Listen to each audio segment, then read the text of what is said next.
All right, Virgos, welcome in to your monthly tarot reading.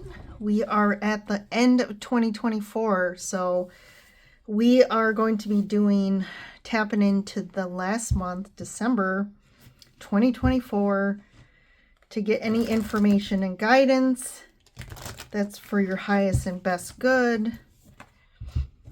So we're going to see what's going on for you guys. So what is the last month going to bring?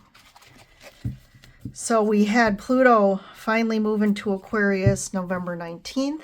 So we are now in the age of Aquarius. So this is our first full month in the new energies. So let's see how this is impacting all of you.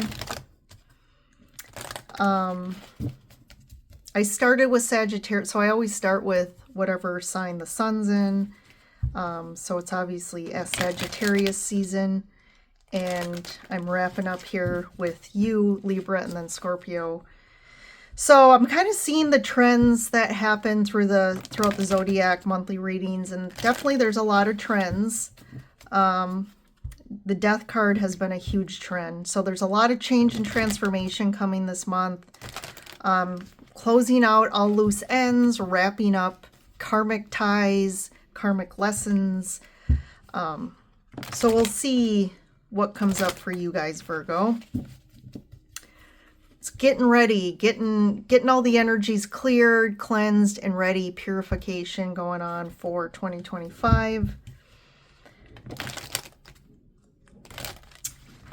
If you guys are interested in a private reading, you can schedule one on my website, which is linked below.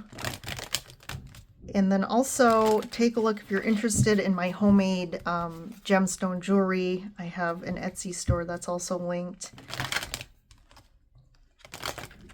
If there's a stone that you're looking for in particular, you can just DM me on Etsy, because I don't have everything posted that I have. So I can let you know if I have that specific gem or stone in anything. So. All right, let's see. December, Virgos. We got the 5th chakra, Archangel Gabriel. So that's the throat chakra. So definitely about communication. Blocked. For some of you, definitely there's a block in your throat chakra, which does impact your communication. You could see like a family trend, like maybe there's just trends in your family of not great communication, and you're seeing this in your relationships as an adult. Appreciation. In the 2nd chakra, interesting, Archangel Ariel. So you have 2 chakras. You are the only sign that has gotten 2 chakras cards for December. I almost want to say, I don't know if I've ever pulled 2 chakra cards from this deck for a monthly sign reading. So that's the 2nd chakra, which is the kind of root chakra, not the root chakra, I'm struggling here. I'm going to read you that one.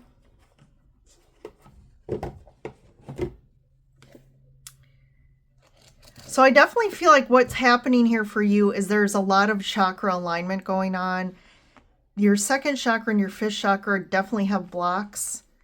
And those are the chakras that I think you need to focus on.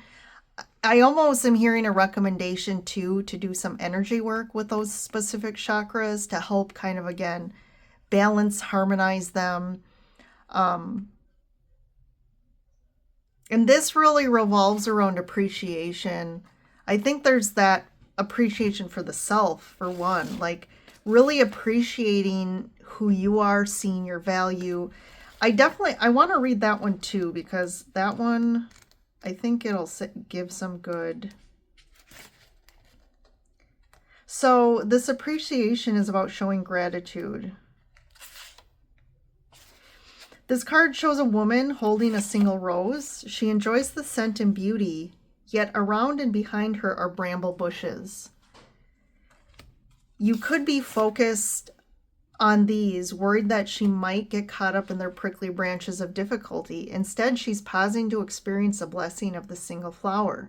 The sun is breaking through the clouds, shining on her choice and on the tiny buds waiting to open up. This card upright is telling you that you have much to be grateful for, and like the flowering bush behind the woman on the cards, there's more to come that you can't yet see. Congratulate yourself for every moment that you choose appreciation. This decision shifts your consciousness from lack to value, and it's guaranteed to bring more worth and richness in your life. So maybe that's also saying, like, stop and smell the roses.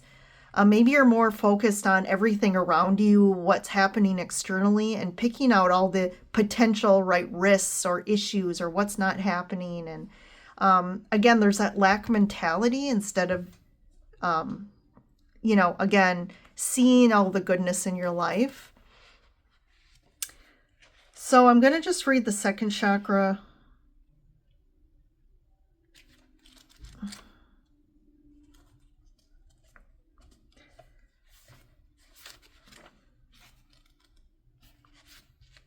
Let's see. So this is Archangel Ariel. She sends a bright orange energy promoting inspired creativity and greater comfort with intimacy. When the card appears upright, it's urging you to get creative. Let yourself reach out into unexplored areas of self-expression and new projects that may have a more creative approach. This is also a time to nurture your kind of connections, but also nurturing yourself. You can now open yourself to the emotional intimacy that may be coming your way. So nurture yourself and be ready to receive the affection and camaraderie of the resonant souls around you. So I definitely feel like there's some, also, I think this is twofold. There's an appreciation for the connections in your life, opening yourself up to being more available. There could be some emotional blocks that you're really being triggered right now, or have been, as we moved from Pluto from Capricorn into Aquarius, to kind of help you to be able to connect deeper with others. And this could also tie in with your communication, and you're using your voice in a way that's creating more closeness with your connections instead of maybe keeping people away. But it's definitely a time that you need to focus on your connections with others and yourself in December and kind of nurture those. So let's see what else. We have the Nine of Pentacles, the Ten of Wands, the Empress, the Strength card, and the Nine of Cups. So I really like this. There's something coming in for you. Maybe it's a wish fulfilled or just getting something that you want. It's almost like you have to overcome something and find the strength to get to this Nine of Cups. And look at in front of it, we have the Nine of Pentacles, the Ten of Wands, and the Empress. So there could be a spouse or partner that maybe you need to stand up to like set maybe some boundaries, or kind of there's something you have your eyes focused on, you want to do or create. And there's definitely endings and new beginnings here with the Ten of Wands. Like there's a journey or path that you've been on that is kind of closing up. When we think of the tens in tarot, it's about like realizing something, and after the 10, it's like a new beginning or a new path. So I do like this because this is about releasing also the baggage and burdens from the past, so that you can start on your new path more free and light. And that could also be like removing these blocks that you've been carrying that have kind of blocked these two chakras. I think there's this essence of you creating abundance for yourself here with the Nine of Pentacles. I think you want to have more control over your life and your finances and be able to create more abundance for yourself is what I'm getting, Virgos. And you will here. I think it's going to take some courage and strength to kind of maybe find that confidence in yourself and do maybe some things that are right for you, instead of maybe thinking too much of other people. So we have the Knight of Swords. I'm going to take a sip of my coffee quick. We have the Knight of Swords, the Fool. There's that new path. There's the new path. So it's ending one path and starting a new path. Two of Wands. Yeah, it's like you're making a decision here to go down a new path. On the one end, though, it almost might be fueled by a little bit of anger, like something may trigger you that's going to kind of, I almost see this, especially with the Knight of Swords and Fool. It's like someone's like kind of, you know, the Knight of Swords is like riding into battle, but he's impassioned, right? He's passionate. He's pissed about something, which is really fueling action. So something's really going to fuel you to take action, to start a new path, to let go of maybe all the things that didn't work in the past, but you're making a decision, an active decision to go down this new path. And I almost feel like you going down it pretty intensely. Like you're not waiting around. You're like, something triggers you and you're going to go down the new path. This could be tied again to a female in your life, the Queen of Pentacles. There is a huge change here. We have the Death card. I told you that's come up in almost every reading.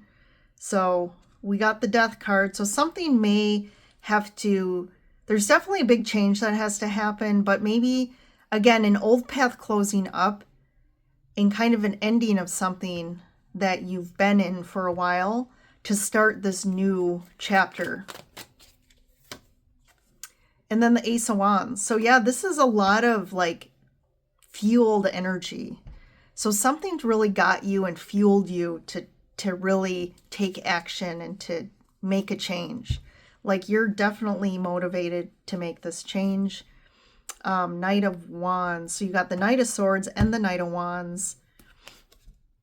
Ace of Cups and Judgment. So we got endings and we got the Death, and then we got two aces here. And then the Judgment card. So it could be that something comes out of the blue. Maybe there's an opportunity that presents itself, or potentially a situation that triggers some sort of anger or impulsive action here, which kind of then opens up that you kind of create a new opportunity for yourself. But I definitely feel like there's a decision point of like, are we going to do this? Like something comes really kind of all of a sudden. And it's fueled by something. I do feel like it's a bit impulsive. So there may be some of the guidance could be don't be too impulsive here, because something might happen that's really going to fuel the fire to where you almost want to act really impulsively. But let's see. Let's get one for the Knight of Wands. And then the Knight of Swords. And then the Queen of Pentacles.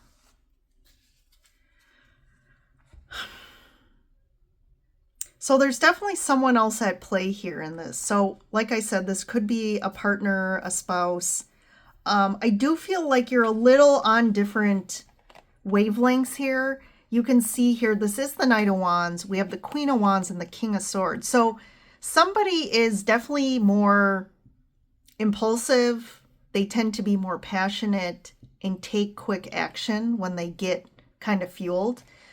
There's someone else here, so you put yourself in whatever situation here. I would say the King of Swords tends to be more Virgo energy. So the King of Swords is, again, thinking more logically. And they're more like, hey, we have to, like the Queen of Wands may want to jump into something quick. She maybe not doesn't have all the like the plans in place or the details thought about, but she just knows like I'm going to act on this. I'm going to be impulsive. I want to go down this path or make a decision.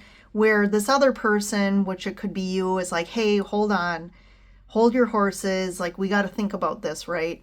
The King of Swords is like, we got to make a plan. We got to make sure that we cover all the details to get to where we want to be, instead of just jumping into something impulsively. So I do feel like something's going to come around quickly. There could be some anger and some conflict here because of somebody being too impulsive or wanting to just like make a decision because they're pissed off. There is resistance here with the Seven of Wands. Be a little cognizant or careful of an uphill battle, that you may jump on this decision, but it could be right. It could be like climbing a mountain. So you might want to think about all this before you just jump into something. But I do feel like there are new beginnings here. There definitely is an ending to something. And you're going to make a decision, and maybe with this other person here around what to do and where your kind of next path takes you. So let's just see, what is this judgment, this this decision about? So yeah, going towards something, the Star. I like that. It's like, focus on what is it that we really want. And I do feel like you potentially may have two options, and be careful about really focusing on the bigger picture, which is the Star, right? It's like, don't just make a decision in the moment to get you out of a situation because it doesn't feel good, or hey, this looks shiny and pretty, right? And you just want to go towards it. It's like, wait a minute, like, is this the real, like, am I being deceived a little bit? Like, yeah, it looks all shiny and beautiful, but is it a little deceptive? But I do feel like ultimately there's an option for something that's really amazing. And I think you just have to make sure you're going down the right path with that. And you are showing the Star, the Nine of Cups. So this is definitely about like a wish fulfilled. So I definitely do think you're going down a good path. I definitely think there's opportunity here for you to be creative and create your own abundance. So I think that's really positive for you for December. So it'll be interesting how December unfolds for you, because I think this is a lot. This is a lot of potential change happening all at once. I just think you need to kind of like be the clear thinker here in regards to this. It may call for you to kind of also have some strength to potentially stand up to this person, so that, right, you're making a good decision and not just letting this person kind of bulldoze the situation and take you down a path that you end up in a similar situation to where you've been, if I should say that. So, all right, Virgos, you have an amazing holiday season, however you celebrate. Have a good month, and I will see you in the next Virgo reading. Will be in 2025, and we'll talk about the new year. And also don't forget to take a look at, I still will do the weekly readings throughout December, so you can kind of look at what's happening each week as we go through the month. So yeah, talk to you in the next reading, Virgos. Thanks for joining in.